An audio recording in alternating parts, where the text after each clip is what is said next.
Welcome back to our community. Susie Thomas visiting with State Representative Christina Hagan and her daughter Josephine. And it's inspiring to hear you so many times talk in your speech about I'm blessed to do this and God has called me to this. What place does faith play in your role as a public servant? Faith is absolutely central to everything that I do. And as I grow older, I realize how significant my walk with Christ is. And, at younger ages, I thought I was accomplishing things, and quickly God opens our eyes that, we can fall quickly without Him. So the closer I get to God, it seems the more blessings He bestows on our life and gives us more opportunities. And even if they're not exactly how we pictured them or what we thought things should look like, I have much more peace with my walk with Christ, knowing that He's there every step of the way. His plan for my future and our picture as a family and, our work life, whatever that might look like, is so much greater than anything I could have possibly imagined. So God is always integral to everything that we're doing, and we're constantly praying over things, because I don't think really you can do this job without some element of faith. And you're hearing my daughter, so it's, a balance all the time. And even since having her, God has opened my eyes even more to, I was dedicated to my service, and I still am and always will be. And now I'm, my passion is reignited for purpose and direction for the future, because I think about her and not just myself or this generation, but future generations. So God is surely working through us and using us for good as long as we let Him. Your purpose, part of that purpose, is being lead sponsor of the Heartbeat Bill. That's its more common name. Would you touch on that a bit? So that's one of those things where you think you're in control, you think things are going well, and then you see the obstacles popping up left and right. But I also think, the harder we work to fulfill Christ's mission, the more the devil's going to work against us and the more obstacles we're going to see. So, I'm continually in prayer about this particular piece of legislation, as it has been very controversial. We have a deep love and desire to serve women and children and to protect the unborn in the womb, because as we know, they are God's creation and the least of thee and those in the most need and the most vulnerable. So we've been very passionate about serving them. We were able to, after the Fetal Heartbeat Protection Act had been passed in the first General Assembly I served in, it failed in the second General Assembly I served in. We did not have the votes. It went down in the House. And then the third General Assembly, I picked up the torch once more, because I said, okay, God, this didn't pass in December, but are you wanting me to retry this initiative, even if it's for the purpose of discussion and promoting life, that people would understand that beating heart is a human being?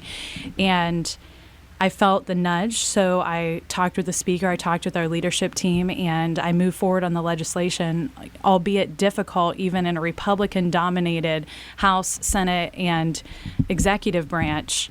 You still receive significant pushback on anything that might cause any type of heartburn or controversy or, issues for any single member. It's easy to step away from the issue because it becomes very heavy. But I felt called to continue working on it, even if it meant cashing in a lot of political capital, maybe, that would work against me in the future. So I know that God's in control of this. I felt called to lead, to be the voice, to speak for the unborn, and knowing that this is a population of individuals who are discriminated against nearly every single day. I know that their value is far greater than we can ever put a price on or, legislation on, but we need to continue working towards the goal of saving them and also saving their mothers from, a lifetime of potential harm, Yes. whether that's emotionally or mentally, or knowing that they lost that child when they don't know what that child's future could have been. It's got to be different now, talking about the bill now with Josephine on your lap there as you're doing it. Do you find that? Absolutely. And we were in committee vetting other pieces of legislation in the Community and Family Advancement Committee that were related to life. And she was actually in the womb at that point. And so it became very evident to me. I've always been deeply drawn to and convicted to the issue of life. Since I was a little girl, it was the first thing that I knew and understood to be a great truth about public service, is that these are people that need us.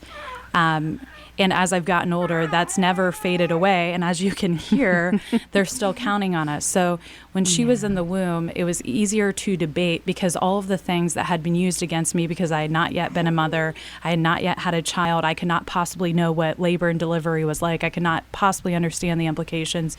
I believe that every step of my pregnancy was an illustration from God about how perfect His creation is. And for me to understand that she was separate and unique from me, she had hiccups in the womb and I could feel those and sense those, and they were not my hiccups. So it became very clear that I was going to be better at debating on these issues because I understood the development of the child in the womb. Wow. For people who are not familiar with the exact terms and what's in the bill, can you describe it for the layperson? What is in the heartbeat bill? Sure. The Fetal Heartbeat Protection Act is very simple. It's straightforward. Its intent is to go right at the heart of Roe, to have the discussion at the federal Supreme Court about when life deserves protection. And so the fetal heartbeat would be the indicator of life at which life cannot be taken away because it's a universal standard different than creating a week in the pregnancy that is termed viability when we all know that medical technology and our understanding of the child in the womb is far advanced beyond where we were in the 70s when the decision was made at Roe v. Wade. So we are thinking if we were to approach this in the sense of when a child's heart starts beating versus a period in time of their development, that is a stronger indicator of life and viability because if you have a beating heart in a child, the child is 93 to 98% likely to come to term healthy with the absence of an abortion which violently ends their life. Yeah. So this bill is simple, it's straightforward. It says that a doctor cannot knowingly perform an abortion on a woman whose child in the womb has a fetal heartbeat. And that's typically between 8 and 12 weeks. Wow. And some of the earliest scenarios, it can be, 5-6 weeks if they're doing an internal ultrasound. But the point is, if a child has a beating heart, who are we to allow for it to be stopped? And I think that resonates with nearly any household, regardless of what their previous opinions had been. And the more things are being discussed on a wider scale, we're seeing the violence of abortion and how the child is not protected in the womb and what their ability to feel pain actually is. And I think people are realizing we need to protect this class of individuals. Going along those lines, there's been other pro-life legislation you've been involved with more recently, dealing with Down syndrome and other chromosomal issues. Can you talk about that a little bit? Sure. I was fortunate to be in the Community and Family Advancement Committee that had the pleasure of vetting the Downs protection legislation that was sponsored by Representative Sarah Latourette and Representatives Dave Hall. Josephine, are you doing an interview? And Josie was actually in the womb at this point, and the legislation protects children that have chromosomal issues such as Down syndrome because we know that 90% of children that are identified to have Downs in the womb are aborted. And that is partially from pressures that women receive when they get that diagnosis. Can I stop you right there? Sure. You even were told by a medical professional, and they used the terminology non-compatible with life. That's mind-boggling. Mm-hmm. Please continue, but wow, can you address that? Well, what I'll say is, again, the harder we work to promote and help people identify with life in the womb, the harder the devil will work. And even in our medical professional, there are certain biases, and people have been educated to believe that, Down syndrome looks like the worst end of the spectrum scenario, and they don't understand that what might not be in their mind convenient or, the perfect scenario is still definitively creation by God and life. And so what the statistics show that when women are told that they have this chromosomal deficiency and that the child is essentially, some medical professionals have used the statement non-compatible with life, which, if you know any child, any person that has Down syndrome, you would be able to negate that instantaneously, whether you're a medical professional or not. Go to any Special Olympics. Right. Yes. The heart, the passion, the drive, the intellect. Joy. Right. So that individual has, definitive value given by God that for us is not able to be taken away. So you see this complete discrimination against a class of individuals based upon their chromosomal deficiency. So they have one less chromosome than the average person, or two less chromosomes. And even children with trisomy, they face serious discrimination. They're not covered in that legislation. But I heard a woman, Naomi Coy of Ohio, testify when she had a baby with trisomy, and she could barely find a medical professional in the entire state of Ohio who was willing to deliver her baby because they labeled that child non-compatible with life. And she said, I'm the mother of this child. My faith says I should carry forward, and it's not for me to define the end of this life. And I believe the baby, she lived for almost 4 months. So even though some might define that as non-compatible with life, the fact that the child is born and lives that long says otherwise. So just because the life expectancy may differ, it doesn't change the value or the innate purpose of that individual being present here on earth. So it's just interesting. But in my pregnancy, I was asked to do chromosomal screenings, and I said, I'm going to opt out of doing the chromosomal screenings because we don't need the stress or concern of it either way, because we know we're going to carry our pregnancy forward no matter what the scenario is. And the doctor said, well, you could have a pregnancy that's non-compatible with life. And I said, we're going to be doing regular checkups, and regardless, I don't believe in such a thing as non-compatible with life. If God has created this life, it'll either, flourish, or it will not, ignite on its own, but I'm not going to be the person who terminates the pregnancy.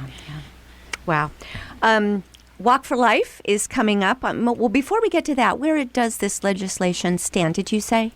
Both of those bills, the Downs protection legislation passed out of the Community and Family Advancement Committee. I believe it's pending for a House floor vote. So call your representatives. If you're mine, don't worry, I'm there. I'm behind you. I support you. And then the Fetal Heartbeat Protection Act has been pending in the Ohio House for several months, it's been over a year now since we passed out of the Ohio House. The Senate has yet to take up a hearing or even hold sponsor testimony. So if you feel passionately about it, please call and talk with your state senator and let them know this is something that's important to you. Mm-hmm. The Walk for Life is coming up May 21st, sponsored by Pregnancy Choices. It's going to take place at Malone University. Registration at 8 a.m., something special for the kids at 8:30, and then between 9 and 11, everybody's going to walk. Josephine is here because she has been named the Grand Marshal of the Walk for Life. Now, she's been trying to speak for herself, but we'll let you speak for her. How excited is she to be the Grand Marshal? Josephine is honored to help lead the way for other babies to have a safe and welcome environment to come into the world. Well, you're a good spokesperson for Josephine, and how handy for her to have her mom be the lead sponsor of the Heartbeat Bill. How truly, personally, how exciting is it for you to be able to participate in this with Pregnancy Choices? We are so excited to participate. Anytime we can support a pregnancy support center, people that believe in helping to assist women in any way to overcome their fears, their burdens, to know that life is a blessing, we're glad to participate. We're so thankful that the organization exists and that people are being served and shown a different way when they might have fears that tell them otherwise. Well, we will be there, and we look forward to seeing you there as well. State Representative Christina Hagan, thank you so much for joining us on Our Community. Thank you.